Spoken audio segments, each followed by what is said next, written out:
Her grip tightened around the side rail of the hospital bed, knuckles pale, breath ragged. She was alone. Her lower lip trembled as another wave of pain cut through her, deep and merciless. The nurses were moving fast, calling out instructions, but their voices blurred into static. IV tubes, blood pressure cuffs, machines blinking. No one she knew, no hand to hold, just the dull ache in her back, the burn in her stomach, and the sharp weight of knowing he wasn't coming. She had tried, called once, twice, texted, begged, left a voicemail that cracked in the middle when the contraction hit. Still, nothing. Not even a hang in there. She wasn't just in labor. She was being forgotten. A nurse gently pressed a wet cloth to her forehead. "You're doing great, sweetheart. Just breathe." She didn't reply. Not because she didn't want to, but because her throat felt tight and hollow, like she'd swallowed every ounce of love she ever gave, and now it was choking her on the way back up. No flowers, no voice whispering, "You've got this." No one pacing nervously by the door. No father to be asking, "Is it time yet?" Just the ceiling, the pain, and her silence. She clutched her belly like it was the only real thing left in the world. And then, from somewhere deep inside her soul, a whisper broke free. "Mama's here. I've got you." She said it for the baby, but also for herself. A promise in a hospital room full of strangers. A promise she had to make because the one person who was supposed to keep it had chosen a boardroom over a birth. You probably think this is the worst moment of her life. It's not. It was the moment she refused to be invisible, even if the man she loved had already looked away. Would you stay with someone who left you in your darkest hour? Drop your thoughts in the comments. And if stories like this grip your heart, don't just watch. Subscribe for more. To tell you how we got here, how Sayla, a woman who once believed in forever, ended up delivering her daughter alone while her husband chased another merger. We need to go back. Before the silence, before the shame, before the text that snapped something inside her clean in half. We need to go back to when she was still laughing in coffee shops, still sketching dreams on napkins, still open to love, even when life had already bruised her once. Back to the day she met Kieran Locke. It was a warm afternoon, the kind that made you believe, just for a moment, that maybe life was soft after all. Sayla sat at her usual table, in the corner of a sunlit cafe, where the windows wore vines like jewelry and the air smelled faintly of cinnamon and paint. She wasn't there for the ambiance. She was there because they didn't mind her staying past lunch, and they brought Everin-free whipped cream in tiny cups. Her son, all curls, crayons, and questions, was nestled beside her, humming softly to himself, feet swinging under the chair. Sayla's hand moved across a napkin, sketching quietly. Not for a client this time, just for herself. Lines, motion, a woman running through wind, something she never had time to do in real life anymore. "Mom?" Everin asked, tugging on her sleeve. Do clouds have feelings?" She paused, then smiled gently. "I think they do. That's why some of them cry." He nodded seriously and went back to his juice box. That was her world, curious questions, paper cups, and fleeting sketches between motherhood and invoices. She didn't notice the man in the tailored suit when he first walked in, but he noticed her. He'd come in looking for espresso and 5 minutes of silence between investor calls. What he found was her, not in a dramatic way, just a woman sketching on a napkin like time didn't matter. A boy quietly watching the sky. Kieran Locke had seen cities rise and empires burn, all from boardroom windows. He had the kind of money people whispered about, and the kind of silence most couldn't stand. And yet, watching Sayla tuck a curl behind her ear while shading in a drawing, something clicked in his chest. He wasn't used to stillness, but this woman, she wore it like a second skin. He waited in line, ordered his drink, then lingered longer than necessary at the counter. It took Everin's tiny voice to break the distance. "Hey, Mom, that man's looking at you." Sayla looked up, calm, steady, unbothered. Their eyes met. No gasp, no smile, just a quiet exchange, a flicker of something unspoken. She blinked once, then went back to sketching. It wasn't like him, at all. He never interrupted strangers. He avoided small talk like a virus. But something about her pulled at him. "I've seen that design before," he said, nodding toward her sketch. She didn't look up. "Doubt it. It's not real." That made him smile, just a little. Real things start with napkins. Now she looked at him. Steady, unmoved. Is there something you need, or are you just here to give unsolicited philosophy over coffee? Kieran chuckled. Actually chuckled. No, I mean, yes, sorry. That was not how I usually talk to people. She shrugged. Maybe try talking to people like people. He had no response to that. Everin waved a crayon at him. Do you know how to draw a dragon? Kieran blinked. No. That's okay, the boy replied cheerfully. Neither does she. But she pretends really well. Sayla smirked. Thanks, kid. And that's how it began. Not with flowers. Not with fire. Just a sketch on a napkin. And a man who finally met someone who didn't flinch under his gaze. Kieran started coming back to the cafe. Never at the same time. Never announcing himself. But Sayla noticed. Once he sat 2 tables over, typing furiously on his phone, until Evrain walked over and handed him a crayon. The next time, he brought his own. I figured I'd start practicing dragons, he said, deadpan. She raised an eyebrow. You don't strike me as the doodling type. I'm not, he admitted, but maybe I should be. He started ordering her coffee before she even asked. She started sketching him into her napkins, just his shoes, his watch, the way he leaned too far forward when he was thinking. They talked, sometimes about nothing, sometimes about life. He told her about his company, briefly, like it was a thing that belonged to someone else. She told him about freelance clients who ghosted her, about Everin's obsession with dinosaurs, about the way Savannah sunsets felt like an apology after a hard day. He listened, really listened, and one evening, without thinking, he said, You're the first person I've met in years who doesn't want something from me. She looked at him with a softness that wasn't pity, just understanding. That's because you're still learning how to give, she said. He didn't argue. He showed up when Everin had a cold, bringing orange juice and puzzles. He learned how Sayla liked her grilled cheese. He once sat in the back of her art class, just to watch her teach, said he. Needed creative inspiration, but never touched the sketch pad he brought. And Sayla? She didn't fall easily.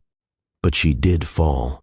Quietly, slowly, like standing at the edge of a cold lake, inching in one step at a time, never knowing if she'd be held or left to sink. What made her say yes when he asked her out officially? Maybe it was the way he looked at her without trying to solve her. Or maybe it was the night Everin whispered, I think he likes you for real. Either way, she said yes. And that night after their first official date, just cheap tacos and walking barefoot through Forsyth Park, Kieran kissed her. Not like a man in control, but like a man terrified to lose something gentle. Sayla would later say that their love didn't begin with fireworks. It began with safety. With showing up. With small things, split sandwiches, borrowed crayons, whispered laughter. Things that felt real. Things she thought would last. He didn't know how to date her. Not the way she needed. Kieran was used to scheduling everything. Dinner reservations, quarterly reports, even his sleep. But Sayla? She didn't live in calendars. She lived in moments. And moments couldn't be managed. He showed up with gifts, expensive ones, thinking that would matter. But Sayla smiled politely, then handed him a grilled cheese she'd made. Herself saying, I hope your stomach is as full as your wallet.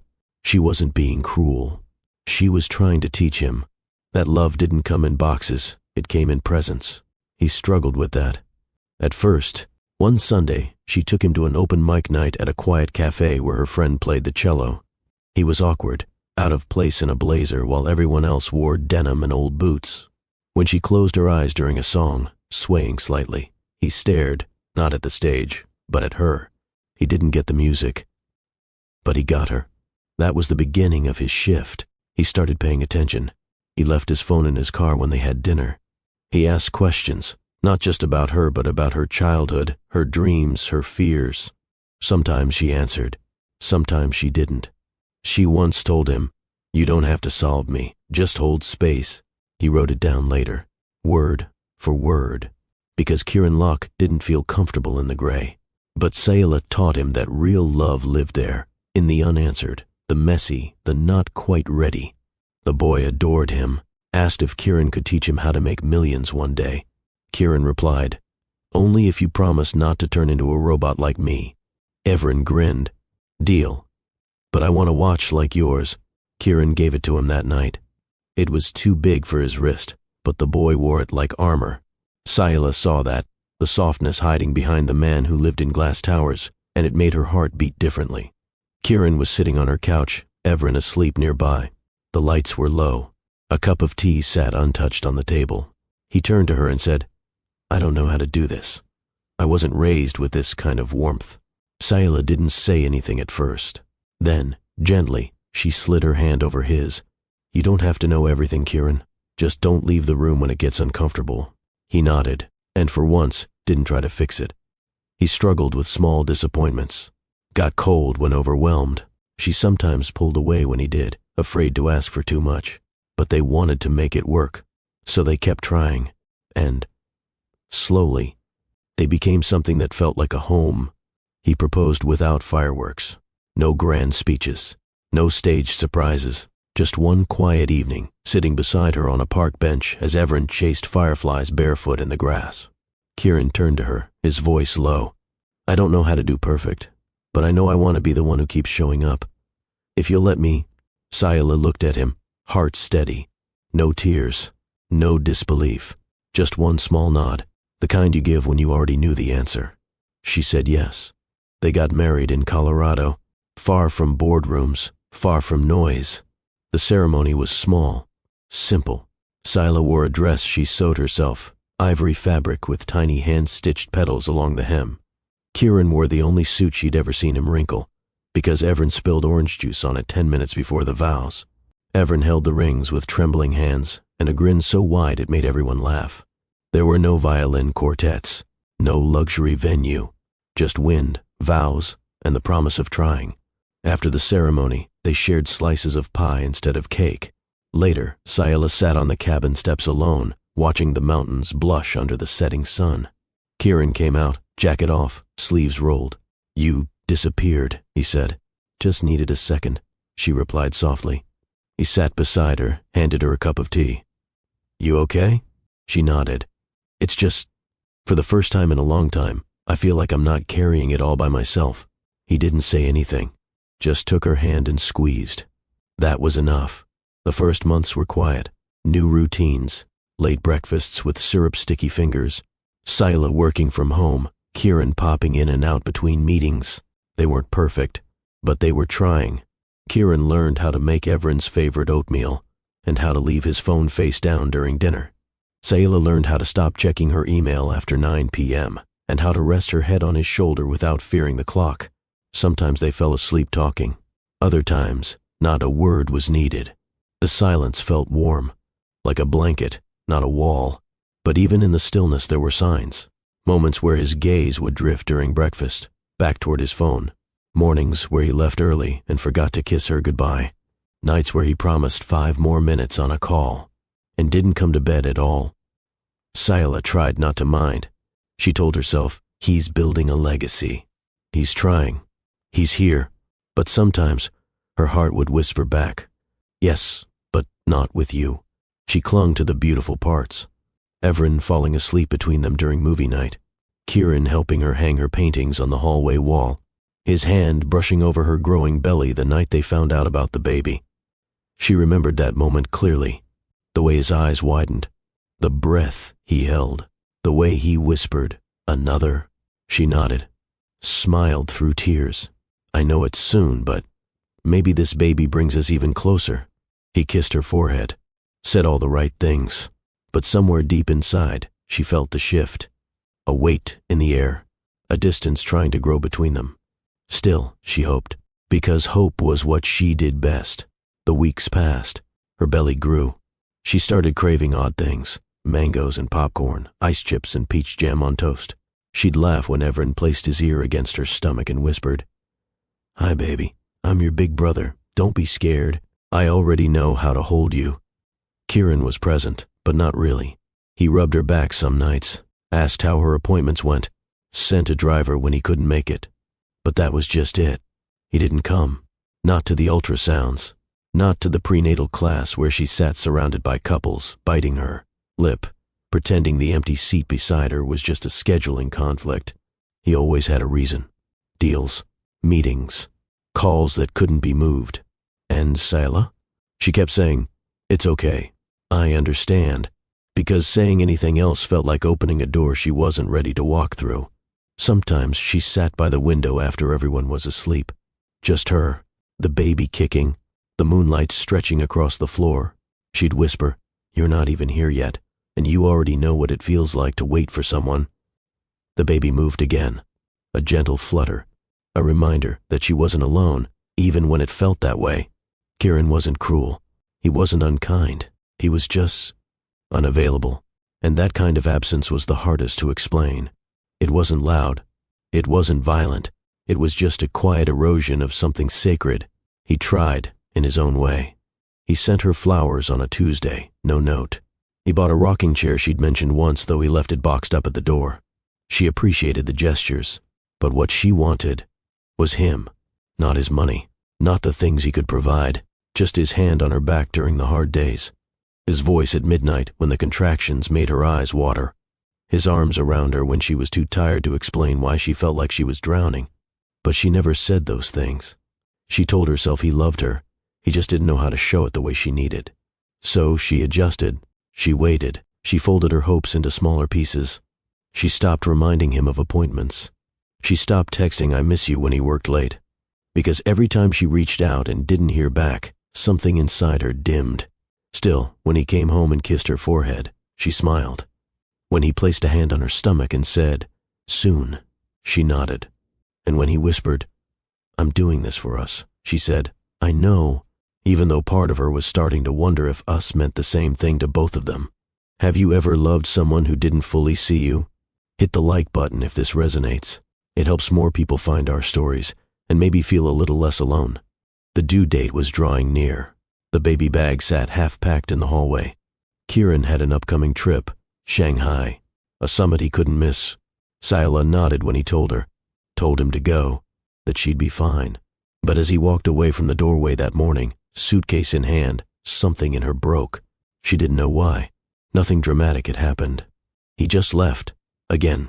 And she realized she was starting to believe that when the time came, she'd be doing it alone. She was right. The house got quieter after the second trimester. Not because there was peace, but because there were fewer conversations. Kieran's schedule was a wall now. Blocked off, color-coded, back-to-back. Meetings at dawn, Zoom calls during dinner, late-night emails in bed, the light from his screen casting shadows across her face as she turned away. "Just 5 more minutes," he'd whisper. But 5 minutes always turned into an hour. And she'd wake up alone, again. At first, she made excuses for him. He's building something. He's under pressure. He doesn't mean to drift. But the drift kept happening. One morning, she found him asleep at his desk. She didn't wake him. She just placed a folded blanket over his shoulders and stood there a moment, staring at the man who used to whisper love notes into her neck before work. Now, he whispered into screens. Dinner became quiet. Everin would chatter about his school day. Sayla would listen, smile, ask questions. Kieran's plate would sit untouched as he took another call from a board member in London. He'd mouth sorry through the glass door, holding up one finger. She'd nod. Everin would shrug. They'd eat without him. Again. One night, after tucking Everin into bed, she walked into the hallway and just stood there, holding her belly with one hand and the wall with the other. There was no yelling, no dramatic scene, just the weight of being unseen. Again. She didn't need grand gestures. She needed presence. But presence doesn't happen in missed moments. It's built in the small ones, and he was missing all of them. Kieran wasn't cruel. He brought home things he thought would make her smile. Fancy teas, handmade candles, imported chocolate she'd once mentioned in passing. He bought her noise-canceling headphones because she said the baby's kicks were keeping her up.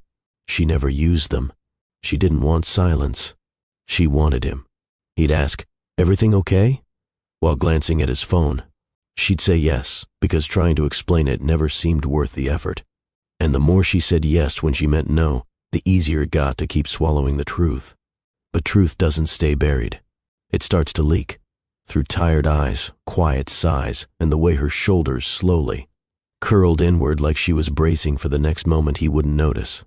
The living room was full of gifts for the baby, all picked out by Kieran's assistant. Everything in perfect neutral tones. High-end, branded, pristine. Everything, except personal. Sayla touched the tiny socks with her fingertips and whispered to her belly, "He's trying, just not the way I need." At her next appointment, she sat alone. The nurse asked, "Will the father be joining us today?" She smiled politely. "He's traveling." The nurse didn't press, but her eyes softened. That softness was worse than pity. It felt like confirmation that she was carrying more than a child. She was carrying the weight of waiting. The evening she told him about the baby was quiet, not planned, not dramatic, just a moment she couldn't hold in any longer. They were sitting on opposite ends of the couch, the television low, both pretending to watch but not really seeing anything. Sayla reached into the side table drawer and pulled out the ultrasound photo she'd tucked away days earlier. She slid it across the cushion toward him, her hand trembling just slightly. "I didn't want to wait anymore," she said, voice soft. Kieran looked down at the image, his brow furrowed. "What's this?" Her voice cracked, barely. A new heartbeat. He didn't speak right away, just stared at the photo. The room, already quiet, now felt frozen. She watched his expression, waiting for his eyes to lift, waiting for anything. Finally, he spoke. "Are you sure?" It wasn't a question that stung, it was how he said it. Flat, like a logistics issue, like he was already calculating due dates against product launch timelines. "I had 2 tests, and the doctor confirmed." Another silence. He rubbed his jaw, nodded slowly. Okay. I wasn't expecting that right now." That was the first moment her heart shifted in her chest. Not shattered, not yet, just moved, like something precious sliding off the edge of a table in slow motion.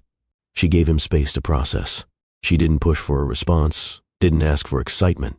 She told herself, he just needs time. That night she went to bed early, wrapped herself in a blanket that smelled like lavender and baby powder. He didn't come in until long after she'd fallen asleep. The next day, he sent flowers, 12 white roses in a glass vase, no note. She stared at them for a long time. They were beautiful, but flowers couldn't hold her hand during delivery. Flowers couldn't rub her back during nausea. Flowers couldn't say, "I'm scared too, but I'm here." When she saw him that evening, he smiled like nothing had changed. "How are you feeling?" She forced a smile back. "Tired, but okay." "Good," he said, kissing her cheek like it was routine. And then he left the room to take a call. She sat on the floor of the nursery later, tracing the edges of a bassinet catalog that had arrived in the mail. Her hand rested on her belly. Tiny, barely showing, but already she felt it, the beginning of a bond, the beginning of another kind of loneliness. She didn't need him to throw a party. She just wanted him to stop moving so fast, to sit with her, to feel what she was feeling, even just for a moment. But Kieran was already back at his desk, drafting reports, replying to investors, reading market forecasts. He was building futures, but not this one. Later that week, she left a note on the fridge. "First prenatal class is Saturday. If you're free, we'd love to have you." He never mentioned it.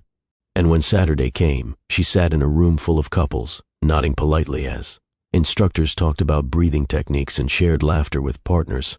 She practiced alone, smiled through it, then came home, peeled off her shoes, and curled up next to Everin on the couch. Everin stirred, half asleep. "Is the baby okay?" She kissed his forehead. "Yeah, baby. She's strong." But deep down, Sayla was starting to wonder if she was the only one showing up. He didn't notice when she stopped waiting for him. He didn't ask why she no longer texted "be safe" when he traveled. And when she pulled away slightly during a kiss, he mistook it for exhaustion, not quiet withdrawal. Because when someone has always been strong, you stop checking if they're close to breaking. Kieran was moving faster than ever. New partnerships, media features, meetings with foreign investors. He'd come home and talk numbers, valuation, expansion, momentum.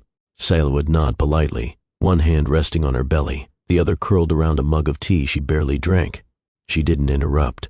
She didn't ask him to slow down. She didn't say, "I'm slipping away, and you don't even see it." One evening after another long day, he kissed her cheek and whispered, "I'm doing all this for us." She smiled, small and tired. But in her mind, a different thought surfaced. If it's really for us, Why does it feel so lonely? They no longer shared mornings. He left before the sun rose, always with a muttered, "I've got an early one." She'd lie in bed, staring at the ceiling, counting the seconds between the door closing and the silence settling. She no longer made 2 cups of coffee. Everin asked her one morning, "Why doesn't Kieran come to breakfast anymore?" She smiled, brushing his hair gently. "He's busy building something important." Everin looked up, honest and unfiltered like only children can be. "But aren't we important too?" Her throat tightened. She kissed the top of his head and didn't answer. At her next appointment, the doctor said the baby was healthy, but Selah needed more rest, more support, more stillness. She nodded. But there was no stillness, only noise. Noise in her head, noise in her heart, all of it pressing against her ribs like something trying to escape. She caught herself crying in the shower one night. Not sobbing, just silent tears slipping down her cheeks like they had nowhere else to go. It wasn't sadness exactly, not anger either. It was tiredness, of being brave alone, of smiling for Everin, of pretending that being half-loved was better than being alone. She started writing in a journal, small entries, short sentences. She kicked today, right under my ribs. I miss the version of him that used to listen. I'm scared I'll have to do this without him. And then, one night, I think I already am. Kieran never asked what she wrote. He just assumed she was fine, because she didn't complain. But silence isn't peace, and compliance isn't connection. Their anniversary passed with a brief text from him that read, "Happy 2 years. Couldn't have done any of this without you." She stared at the message, wondering which this he meant. Then she turned off her phone and held Everin a little longer that night. In the mirror, her face looked different now. Not older, just quieter, like someone who had stopped hoping for better and started adjusting to less. The baby was due in a few weeks. The bag was packed. Her steps were slower. Her nights were restless. Kieran had a summit scheduled overseas, 4 days before her due date. He asked if she'd be okay without him for a few days. She nodded. She always nodded. But this time, she didn't say come back soon, because she wasn't sure if he'd find the way back at all. The contractions started just after midnight. Selah had been half asleep, curled on her side, one hand resting over the swell of her belly, when the pain surged like a wave, deep, sharp, final. She sat up slowly, breathing in through her nose, out through her mouth, like the instructor had taught her. She waited. 15 minutes. Another one came, stronger. It was time. She checked her phone. No new messages. No missed calls.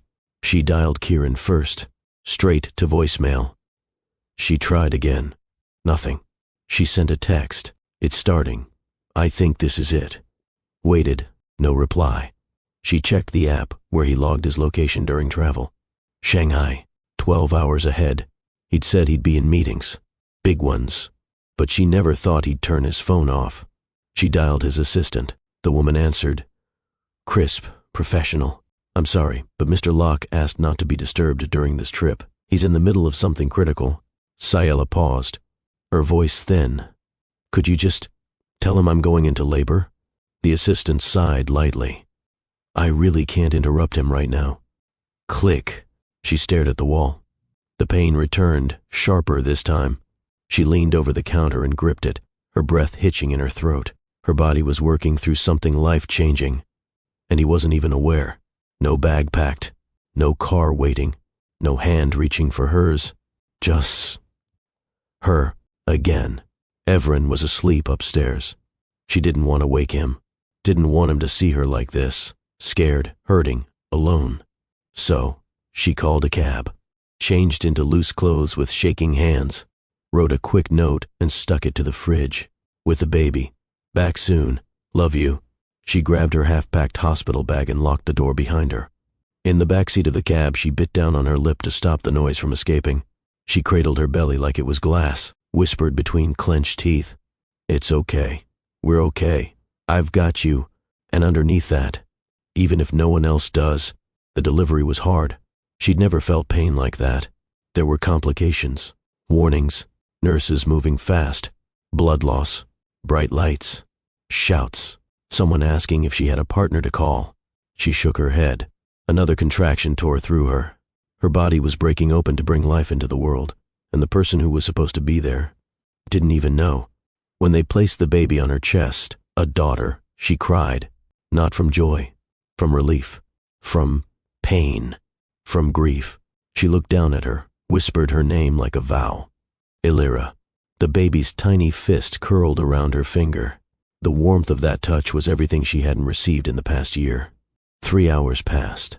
No word from Kieran. Nothing. She stared at her phone while the IV dripped slowly beside her bed. Then, the screen lit up. A message, but not from him. From his assistant. A screenshot. Kieran's message to her. She's just overreacting. She's emotional. I have more important things right now. That was it. That was the moment the last string snapped. Not with screaming. Not with fury. With stillness. She didn't reply with anger. Just one sentence. Then I guess you won't mind if we disappear from your unimportant world. The hospital room was dim. Quiet. Not peaceful. Just still. Like the air itself had stopped caring. Silas sat propped up in the bed, Elira sleeping against her chest, her tiny breath soft and steady. Across the room, a nurse quietly charted vitals. The TV was off. The food tray untouched. And her phone? Silent. She hadn't checked it in hours. Not because she forgot, because she couldn't bear to look again. 3 days. That's how long it had been since she gave birth. 3 days since she texted him. 3 days of silence. No knock at the door. No missed call. No voice on the other end whispering, I'm so sorry I wasn't there. Not even a how is she. Just nothing. The body heals slower when the soul is grieving. Her stitches ached. Her spine felt like it had been folded in half and put back together wrong. Her milk came in early and painfully, and she cried in the shower not just from the pressure, but because there was no one to hand her a towel afterward. She bled. She trembled. She bled some more. And still, nothing. The hospital had a volunteer doula on day 2. A kind woman named Nia, who held Selah's hand while she tried to latch Elira for the first time. You're doing great, she said. But Selah didn't feel great. She felt erased. Later, in the tiny room's bathroom, she stood in front of the mirror, holding onto the sink. She looked at her own reflection and whispered, You survived it. And then again, you survived it alone. That word, alone, echoed through her. Not because it was new, but because it was now unavoidable. When the discharge papers came, she didn't hesitate. She signed them, took her time dressing slowly, each movement a reminder of what her body had done without support. The cab ride home was quiet. Elira slept in her carrier. Sayla stared out the window, arms wrapped around herself even though it wasn't cold. Home was just as she left it. Evren's crayon drawings still taped to the fridge. Her half-folded laundry on the arm of the couch. The bassinet, untouched. She walked in slowly, set the carrier down, closed the door behind her, and finally allowed herself to exhale. But it wasn't relief. It was the sound a person makes when they let go of expectations for the last time. If you were Sayla, what would you do next? Comment below. Your words matter. That night, she held both her children close. Evren curled against her on one side. Elira on her chest, heart beating small but strong. And she thought, they deserve better than someone who shows up late for the biggest moments of their lives. She didn't cry. There were no tears left. Only decisions. She didn't tell anyone at first. Not her mother. Not her friends. Not even Evren. Some choices don't need announcements. They just need motion. The morning after she returned from the hospital, Sayla stood in the doorway of her bedroom, watching light crawl across the carpet. The crib stood ready, sturdy, beautiful. But it hadn't been assembled by the man who was supposed to welcome their child home. It had arrived in a box, put together by a neighbor. She folded a small onesie and placed it in her suitcase. No rage, no pacing, just resolve. She packed slowly, only the essentials. Evren's sketchbooks, her favorite paintbrushes, diapers, clothes, the carrier. She left the framed wedding photo face down on the dresser. Didn't break it, didn't touch it again. Some memories don't need closure. They just need to be left behind. Evren asked where they were going. She smiled gently. Somewhere quiet. Is Kieran coming? There it was. She knelt in front of him and brushed a hand over his hair. No, baby, not this time. He didn't cry, but he held her tighter than usual that night. Sila called an old friend in Maine, a woman who once stayed with her for a summer in college when the world had collapsed around her. Can we come? The friend didn't ask for reasons. She just said, the guest room's yours. She disconnected her phone, canceled her subscription boxes, took down the shared calendar Kieran never checked anyway. And when the baby cried that evening, Sila rocked her gently and whispered, "This is the last time you'll ever be ignored." The drive was long. Snow brushed the edges of the road like soft warning signs. Evren colored in the back seat. Alira slept. And Sila, she just drove, not away from Kieran, but toward herself. Kieran still hadn't called, still hadn't texted, still hadn't asked how his daughter was. At a gas station 2 hours from the city, Sila checked her phone one last time. No new notifications. She powered it off. When they reached the house in Maine, her friend greeted her with open arms and a steaming cup of soup. There were fresh sheets on the bed, a bassinet already waiting in the corner. It wasn't luxury, but it was warm, real, present, everything she hadn't felt in months. That night, as wind pressed softly against the windows, Sila sat cross-legged on the floor beside her babies and whispered, "We're starting over now, just us, and for the first time in a long time." That felt like enough. Kieran returned home 4 days later. He stepped into a quiet house, expecting to hear Evren's voice echoing through the halls. Instead, he heard nothing. The coat rack still held Sila's scarf. A toy truck sat near the stairs. There was baby laundry folded neatly on the armchair. But the crib? Empty. No car seat by the door, no bottles on the drying rack. His phone buzzed, a reminder about a stakeholder call. He ignored it. For the first time in weeks, his thoughts weren't about numbers. They were about what wasn't there. He walked upstairs, checked each room. Nursery, still untouched. Evren's bedroom, half his drawings missing from the wall. Their bedroom, the drawer where Sila kept her journal. Empty. He opened the closet. Her clothes were gone. His heart didn't skip. It stopped. He called her cell. Straight to voicemail. He texted. Just landed. "Can't wait to see you and the kids." No reply. He waited 10 minutes. Tried again. Nothing. By morning, he was pacing the kitchen, phone in hand. Still no word. He called her again. Then, Evren's school. "He hasn't been here since last week," the administrator said. His voice cracked slightly. "Did she say anything before pulling him out?" The woman paused. "No, just submitted a transfer request. No forwarding info. He tried her mother. No answer. Tried one of her close friends, the one who painted murals with her." Disconnected, he stood in the middle of the living room, breathing through a silence he had helped create, a silence she had lived in for months. And now, left in her place, he emailed her, messaged on every platform. Still, nothing. The next morning, he stood outside the house, holding Alira's birth certificate. The hospital had mailed it. A soft pink envelope with her name printed cleanly in the center. He hadn't been there when they wrote it. Hadn't signed anything. There was no father listed. Just Mother Sila Wynne. He sat on the steps, holding the paper like it might vanish in his hands. She hadn't just left.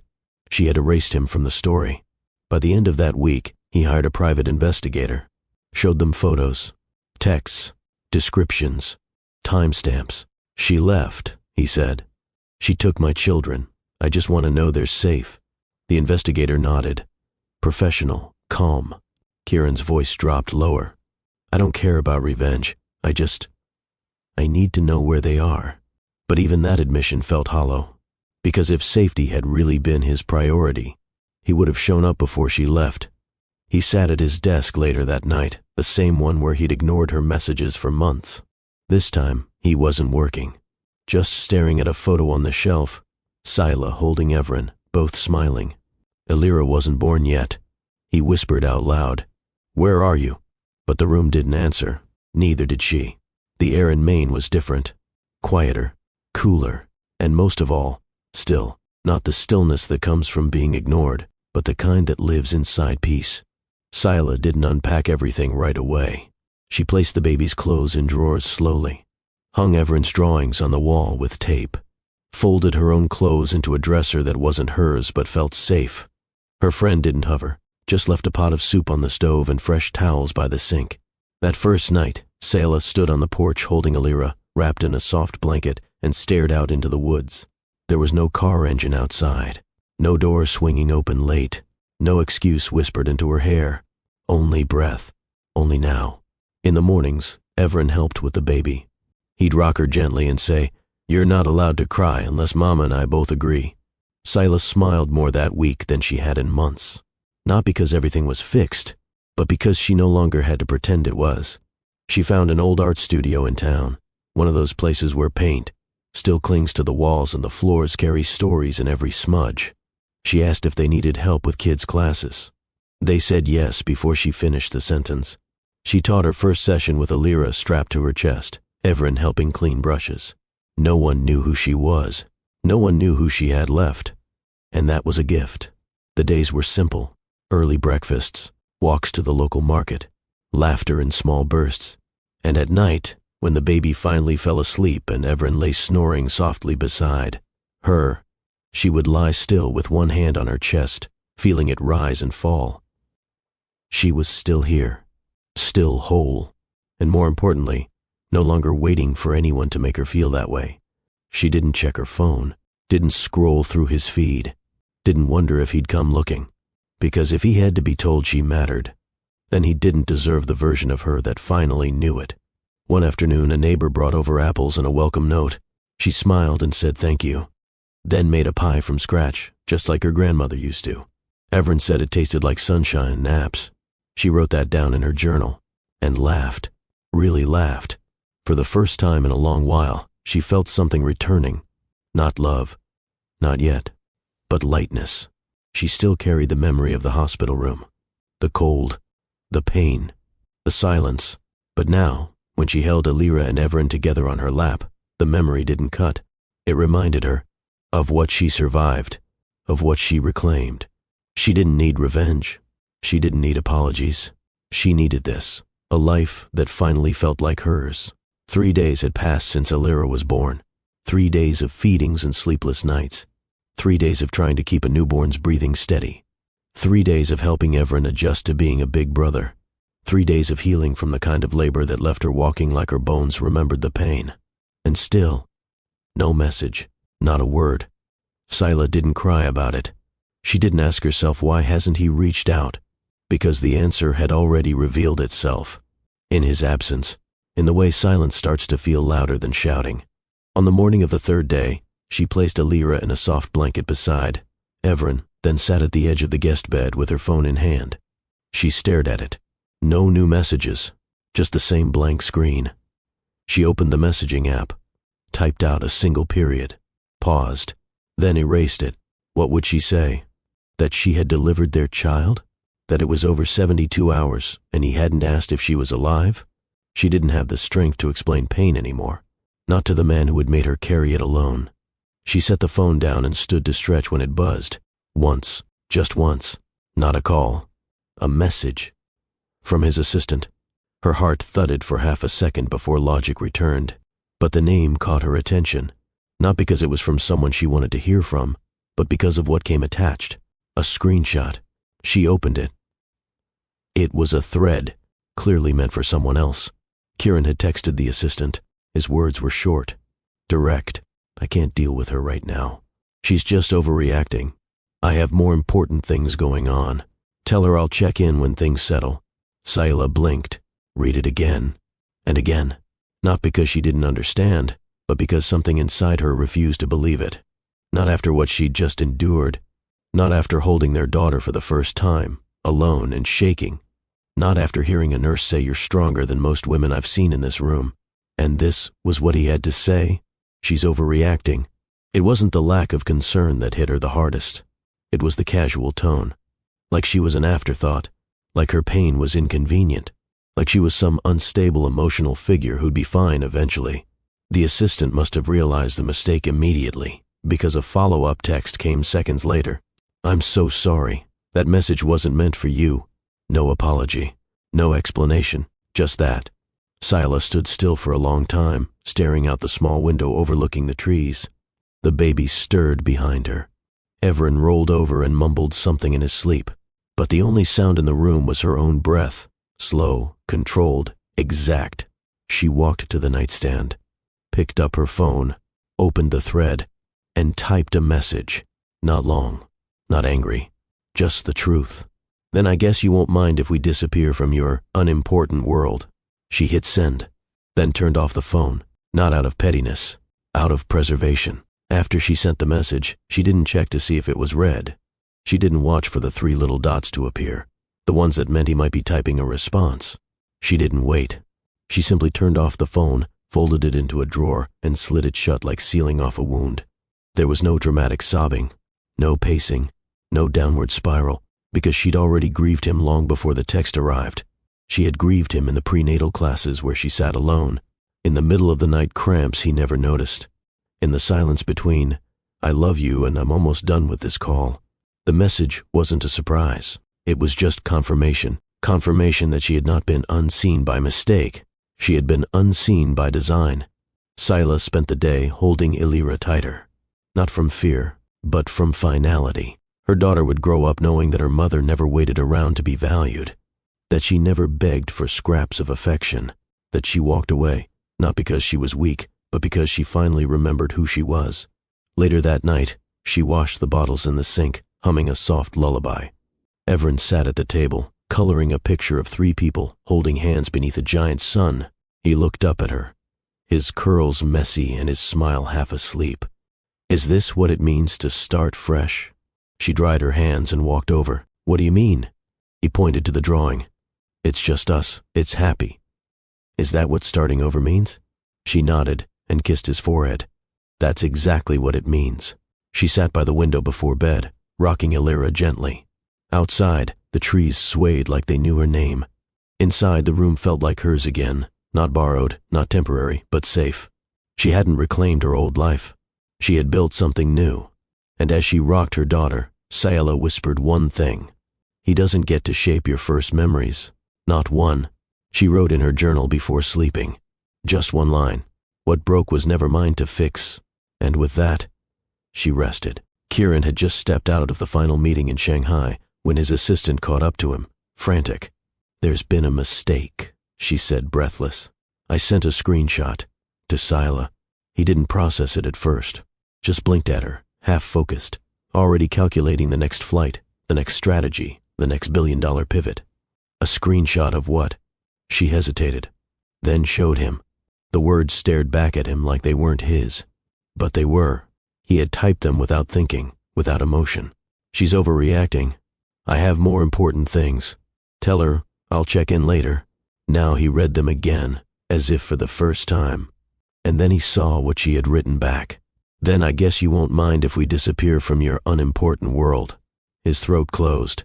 For a second, the sounds of the airport around him faded into nothing. Just that sentence, simple, still, final. Disappearance. He called her. Straight to voicemail. He called again. Nothing. Then he opened their message thread, tried typing. Paused. Deleted. Typed again. I'm sorry. No response. He opened the baby photo she'd sent weeks ago, the only one. Tiny feet wrapped in pink. He stared at it like it was fading in real time. He'd missed it. Not just the birth. He'd missed the moment she stopped hoping for him. He had once believed he could always return when ready. That love waited. That apologies would be enough. But this was silence. And silence didn't beg. It didn't explain. It just left. For the first time, Kieran didn't know what to do. He wasn't in control. He wasn't holding all the power. She hadn't shouted. She hadn't sent paragraphs of hurt. She had simply said goodbye. And the simplicity of that cut deeper than any fight ever could. Back in Maine, Sila didn't check her phone, didn't wonder if he read it, didn't replay the words. She just sat on the porch as Everin played in the grass and Illyra napped beside her. The world kept turning, but now it turned in her favor. For the first time in years, she wasn't waiting for someone to love her correctly. She had done the hardest thing already. She had left, not in anger, not in bitterness, but in clarity, because some messages don't need a reply. They just need to be heard. If you were Sayla, what would you do next? Comment below. Your words matter. She didn't wait for the sun to rise. With a packed bag in one hand and her newborn in the other, Sayla closed the door without looking back. Her other hand gripped Everin's small fingers as they stepped into the early. Quiet. The air was still. Not cold. Not warm. Just still. Like the calm after something has broken. There were no notes left on the counter. No voicemail messages. No explanations. She wasn't leaving to provoke guilt. She was leaving because staying had become the slowest kind of heartbreak. The cab arrived, headlights washing over the porch. The driver said nothing, just nodded and helped with the bags. Sayla climbed into the back seat, her arms wrapped tightly around her children, her silence louder than any goodbye. Everin leaned into her side, clutching his stuffed lion, confused but trusting. Elira slept soundly against her chest, unaware that her mother had just rewritten their entire future. As the cab pulled away, the house behind them faded into the distance, and with it, the years she had spent shrinking herself to fit into someone else's world.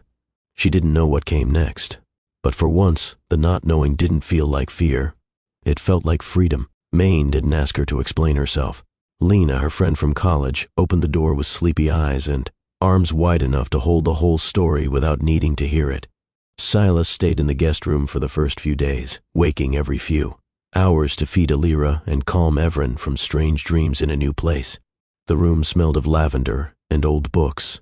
There was a chipped mug on the nightstand, the kind that made tea taste like something sacred. A sketch pad sat in her lap most nights, though she rarely drew anything beyond soft lines and little hearts. She didn't feel whole yet, but she didn't feel lost either. That was something. By the second week, she'd found a rhythm. Mornings were quiet chaos, cereal spills, tiny socks lost under beds, baby cries echoing through the hall. But there was laughter again. Real laughter, not the polite kind she used to fake at charity galas and formal dinners. Lena insisted she come to the art studio in town. Just to peek, she'd said. Sayla resisted at first. Her hands still trembled some days. Her voice was quieter than she remembered. But eventually, she went. The studio sat on the edge of town, with cracked windows and wildflowers growing through the sidewalk. The owner, a kind woman with too many bracelets, handed Sayla a brush and pointed toward a wall of paint. "I heard you used to teach," she said gently. Sayla blinked. "That was years ago." "Well," the woman smiled, "the colors didn't forget you." So she stayed, started showing up twice a week, then 3, then every day. She painted with the kids, taught them how to shade skies and mix skin tones, showed them how to tell stories with color instead of words. Everin became a favorite at the studio. He ran through the halls with paint on his cheeks and questions in his pockets. And Elira? She cooed in her baby seat, her tiny hands always reaching for brushes she wasn't allowed to touch. There were no board meetings, no calendars, no assistants, no rooms that echoed with silence. Only joy, only presence, only beginnings. It didn't happen all at once. There wasn't a specific day she woke up and said, "I'm healed." But something shifted. Maybe it was the way her fingers no longer hesitated when they touched a paintbrush. Maybe it was Everin's laughter, louder now, free from the heaviness he couldn't name but used to carry in his shoulders. Or maybe it was the day she stood in front of the mirror and didn't flinch at her reflection. The woman who stared back wasn't the same one who had whispered through labor pains in a lonely cab. She looked firmer around the eyes, softer at the edges, like she had burned through something and come out reshaped, not ruined. Sayla began journaling again. Not for content, not for stories. For herself. She wrote about grief in lowercase letters. She wrote about strength without needing to capitalize it. She wrote about Kieran, only once, then closed the page. At the studio, her art began to change. The pieces weren't tentative anymore. They were bold, colorful. Some were tender, a mother's arm cradling 2 children. Some were sharp, shapes pulling apart, stitched back together with gold leaf. People started to notice. A woman asked to buy one, then another. By the 3rd month, Sayla was teaching adult classes twice a week. Her name had quietly made it onto the local studio's newsletter, nestled between upcoming workshops and new student features. But her biggest work wasn't the art. It was the life she was building around it. She took Everin on walks near the water every Sunday. He collected shells, asked about sea creatures, held her hand without needing a reason. Elira grew fast, quicker than Everin had. Her first giggle came while Selah was humming over a canvas, dabbing yellow into the corner of a sunset. Sayla cried when she heard it, not from sadness, but from the realization that her daughter would grow up not knowing silence is something cold. She'd grow up knowing what presence looked like, what it felt like to be someone's priority, not someone's inconvenience. One afternoon in late autumn, Silas sat at the edge of the studio garden while the kids painted pumpkins. The air held that kind of chill that made you breathe a little slower.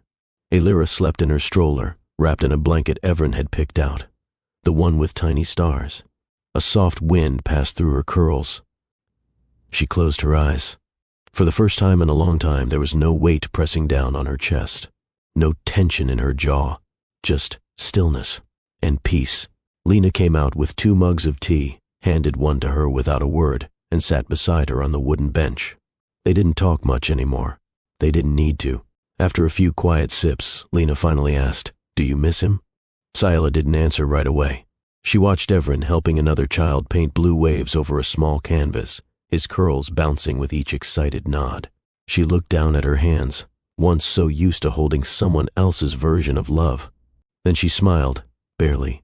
"I think I miss who I hoped he would be," she said, "but not who he really was." That night, she tucked Everin in with a story and kissed Elira's forehead before dimming the lamp. She walked back into her small living room, sat on the floor with her sketch pad, and opened to a blank page. Instead of drawing something new, she wrote, "To the woman who had to leave, you didn't fail. You remembered your worth, and when the world went quiet, you chose to hear your own voice again." She closed the book and smiled. "To anyone starting over, this part is for you. Share this with someone who needs to hear you can rise again." Kieran thought silence was just her anger taking space. He told himself she'd cool down, that she'd send one of her short, clipped texts, that eventually she'd come home. He didn't check his phone obsessively. Not right away, but by day 3, something gnawed at him. The kind of silence that didn't feel like waiting. It felt like absence. He booked a first flight back to Savannah, fingers tight around the edge of his phone the entire trip. When he landed, he skipped the car service, drove himself, nearly ran a red light 2 blocks from home. The house was still. The porch light was off. Inside, the air was different. Not wrong, empty. The toys in the corner were gone. The kitchen counter, once cluttered with formula and snack wrappers, was spotless. No folded laundry on the armrest. No pink baby socks kicked off on the rug. He walked through the hallway like a man chasing shadows. He called her name once, then again. No answer. He went to their bedroom. Her drawer was empty. So was the space in the closet where Everin's tiny jackets used to hang. Only then did he sit down, right on the edge of the unmade bed, and let his body go still. She was gone, really gone. And somehow, it had never occurred to him that she might leave, because she had always been there, even when he didn't deserve it, even when he forgot her birthday, even when she bled alone. Even then, he tried calling her again that night, straight to voicemail. He tried her mother. No response. He called every one of her old friends, even the ones she hadn't spoken to in years. Some numbers were no longer in service. Others didn't answer. The few that did claimed they hadn't seen her in weeks or hadn't heard from her since before the baby came. His messages started changing. From, "We need to talk," to, "Please just tell me you're okay," to, "Selah, I'm sorry." No response. The next morning, he contacted his security team and hired a private investigator. They ran her name through every database they could access. Nothing. She hadn't used her credit cards. She hadn't boarded a flight. She hadn't renewed anything in her name. She had disappeared without a trail. By week 2, Kieran stopped showing up at the office. His assistant said he wasn't eating. His board said he looked like a ghost. He barely noticed. Because the silence was getting louder, he stopped sleeping in their bed. Couldn't. It smelled like her. And not the perfumed kind. The kind of scent that lingered after years of belonging, of folding into the same pillow night after night. He stayed on the couch, laptop open in front of him, pretending to work. But every few minutes, he opened his photo app. Sayla holding Everin in that cafe where they met. Everin's first swim lesson. A blurry picture of the sonogram she had once texted him with the caption, "Guess who?" He zoomed in on that one too often. At night, his memory wouldn't stop playing reruns. Every moment he had ignored her voice. Every time she had asked for time, or help, or just his hand, and he'd nodded, distracted, always somewhere else, always 5 minutes too late. Until now. Now, he had nothing but time, and nowhere to go. One night, nearly 2 months after she vanished, he was sitting on the floor of Alira's nursery. Not because she was there, because he missed what he never held. The tiny onesies Sila had hung so carefully were gone. The mobile above the crib still spun softly, creaking slightly, as if she'd only just left. He remembered walking past this room a dozen times while it was being prepared, only offering the occasional comment about the paint color, never stepping inside, never asking her how she was feeling, never wondering what it meant to carry all that weight alone. He picked up a folded piece of paper that had been shoved between the crib rails. One of Everin's little drawings, crude, uneven crayon lines, a stick figure version, of their family, him, Sela, Everin, and the tiniest figure with a giant smile. Underneath it, in Everin's handwriting, it said, "My baby sister." Kieran's hand trembled. He leaned against the wall and let the weight hit him, not as guilt, but grief, because it was too late. There would be no do-over for those first few cries. No warm hospital room where he cradled Alira in his arms. No kiss to Sela's forehead telling her she wasn't alone. He remembered the assistant's message. "She's just overreacting. She's emotional." He had written that, and now those words played back louder than anything else in his mind, because they weren't just careless. They were cruel, and they had cost him everything. He didn't know where Sela had gone, but he knew one thing for certain now. She had been the love of his life, and he had treated her like a convenience. And love doesn't survive where you only show up when it's easy. Not anymore. The fundraiser wasn't Kieran's kind of event. He attended out of obligation, a sponsor to a tech arts initiative that one of his board members had begged him to support. He arrived late, stayed near the back, and barely made eye contact with the hosts. He hadn't smiled in months. He accepted a drink and wandered the gallery space, a converted hall glowing with warm overhead lights. Children's artwork lined the walls. Soft jazz played. Adults mingled in tailored formality. Then he heard a laugh. It wasn't loud. It wasn't even distinctive. But it froze him. It was soft, familiar, carried the weight of 100 mornings he once took for granted. He turned slowly and saw her. Sila, not in heels or red lipstick, not dressed up for anyone. She stood in flats, paint smudged on her forearm, her hair shorter than he remembered. One side tucked behind her ear as she bent toward a canvas surrounded by children. Everin among them, older now, but still that spark in his eyes. And, on her hip, the baby, Alira, curled against her shoulder like a small star, her cheek pressed into Sela's collarbone. Sela was guiding a little girl with her brush, smiling softly. She didn't look up, didn't scan the room. She wasn't waiting for anyone, least of all him. Kieran didn't move, because for the first time, he understood why she never looked back. She had everything he'd never bothered to show up for. He didn't rush toward her. He just watched. Sila passed Alira to one of the volunteers with a soft smile, wiped her hands with a napkin, and stood back to admire the messy canvas the children had painted. There was paint on her jeans, a small streak on her neck. She didn't seem to care. She laughed with the other teachers. She knelt to fix a child's shoelace. She didn't flinch when Everin ran toward her, excitedly waving a drawing. She crouched and pulled him into a hug, her hand smoothing his curls, her eyes soft and grounded.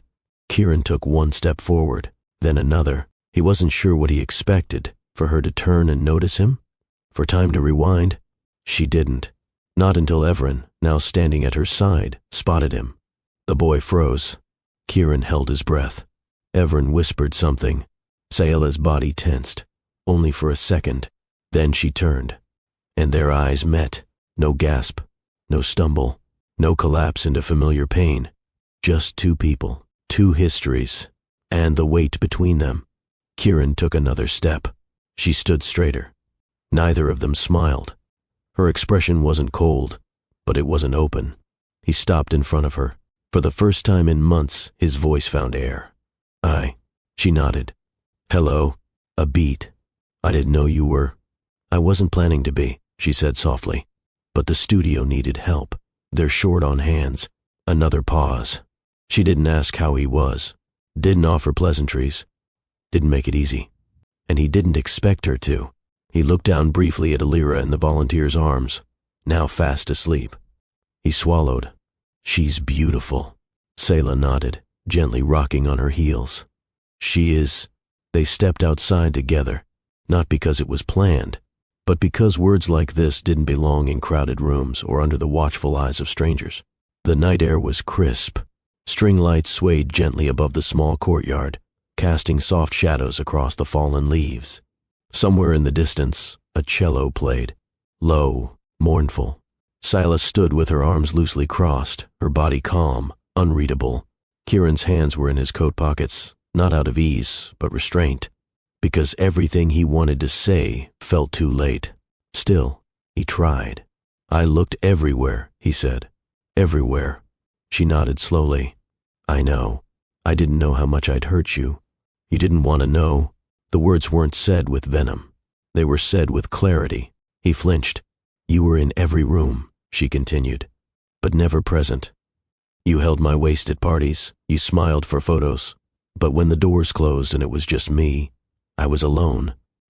He exhaled. I know I failed you. You didn't just fail me, Kieran. You made me believe that needing you made me weak. His mouth parted, but no words came. I labored alone, she said, voice steady. Held my newborn in shaking arms. Signed hospital papers while my body bled. And you were unreachable. I was in Shanghai. I know where you were, she cut in. And you told someone I was overreacting, emotional, like I was a problem, not your wife. The string lights buzzed faintly. Kieran's shoulders sagged. You were the love of my life, she whispered. And I would have waited a lifetime for you. He looked up, hope flickering. But I won't wait for someone who never shows up. Silence. Sharp. Clear. Final. Kieran stepped closer, but not too close. I'm not asking you to forget, he said quietly. I'm asking if you'll let me make things right, however long that takes. Selah looked at him. Really looked.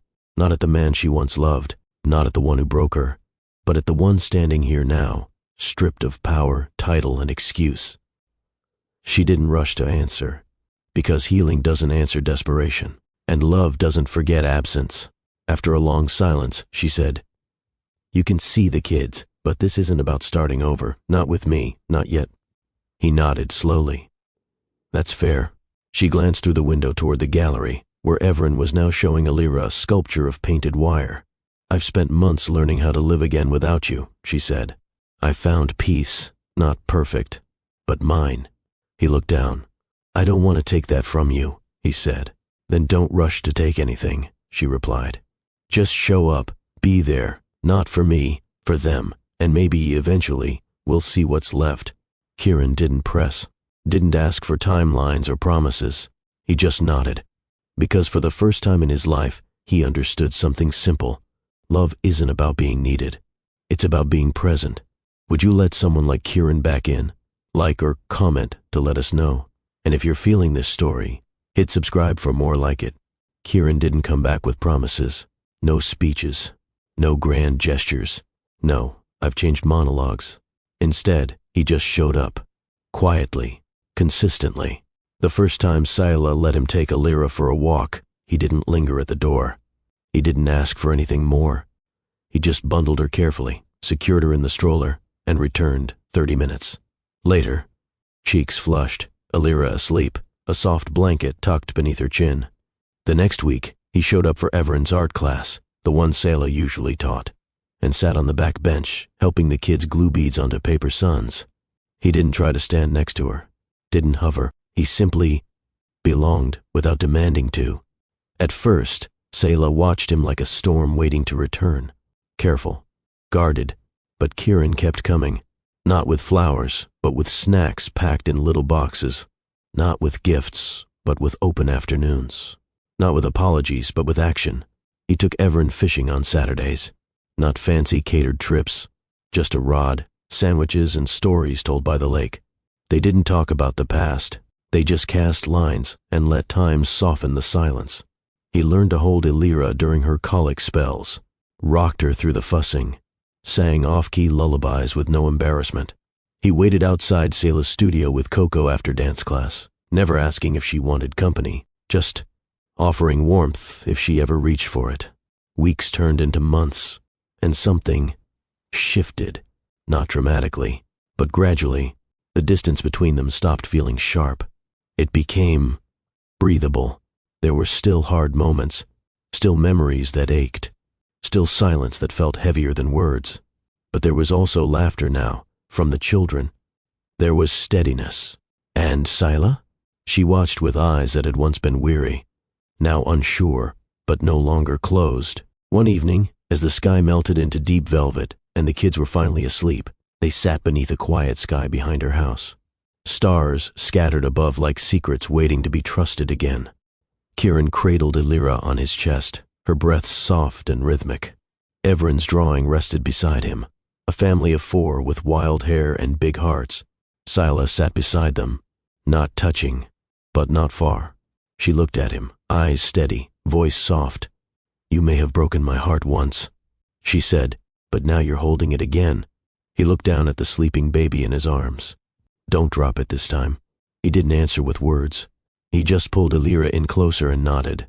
A man who had finally learned, presence isn't what you give, it's what you keep showing up for. Love doesn't always leave in anger. Sometimes it slips away in the silence, in unanswered calls, in empty chairs during life's most sacred moments, in the slow ache of being unseen. Sayla learned this the hard way, in a hospital bed, holding life in her arms while the one she once called home chose everything else. But she didn't stay broken. She rose, not out of spite, but because her children deserved a mother who chose peace over pain, who taught them that love isn't earned by begging, it's proven through presence. Kieran, he learned late, but he learned. That status means nothing if your child doesn't know the sound of your footsteps. That silence isn't strength when it costs you everything. That showing up isn't an act of love, it is love. So here's the truth. Love isn't built on money, or promises, or appearances. It's built on being there when it's inconvenient, on holding a hand when it trembles, on hearing what isn't said, and caring enough to ask. Sayla didn't need a fairy tale. She needed someone who would stay when things got hard. And when he finally did, she didn't welcome him back because of guilt or nostalgia. She opened the door because he showed her, day after day, that healing isn't always about turning away. Sometimes it's about watching someone return and earn the right to stay. To anyone who's ever felt forgotten, you are not too much. You are not too needy. You are worthy of someone who doesn't need reminding. And to anyone who has someone waiting at home, don't wait until they're gone to notice their quiet love. Because one day, you might look up and realize the silence is louder than any apology could ever be.